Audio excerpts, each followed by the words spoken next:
భూపాలపల్లి జిల్లా మహదేవ్పూర్లో పెద్దపులి సంచారం కలకలం రేగింది. రైతు పొలానికి వెళ్తుండగా పెద్దపులి కంటపడింది. దీంతో పెద్దపులి ఏ క్షణాన దాడి చేస్తుందనని రైతులంతా ఆందోళన చెందుతున్నారు. మరోవైపు పెద్దపులి పాదముద్రల ఆనవాలను ఫారెస్ట్ అధికారులు గుర్తించారు. పెద్దపులి జాడ కోసం అడవిని జల్లెడ పడుతున్న అధికారులు కొంటలు, వాగుల వద్ద పాదముద్రలను గుర్తించారు. నిన్న పుస్కుపల్లి ఇసుక క్వారీ వద్ద పులి అడుగులను చూశారు. గతేడాది ఇదే ప్రాంతంలో సంచరించిన పులి ఇప్పుడు కాటారం, మహదేవ్పూర్ మండలాల్లోని అడవుల్లో గత 10 రోజులుగా సంచరిస్తోంది.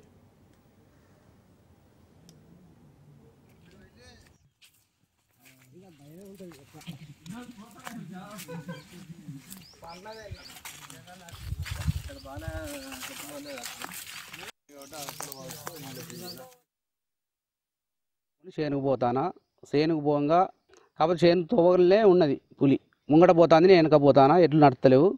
నడవపోయినా ఎందుకు నడతలేవు అని చెప్పి నేను ఎడ్లను దపాంచిన గడ్డెక్కిన, ఒరే గడ్డెక్కి చూసేసరికి తోవలే పులి ఉన్నది, పోతాంది. పులిని చూసి నేను వెనక మరేసుకొని బండి మరేసుకొని వచ్చి మా వాళ్ళతో అందరికీ చెప్పిన వాళ్ళు అందరూ డిపార్ట్మెంట్ కూడా చెప్పిన అందరు వచ్చారు.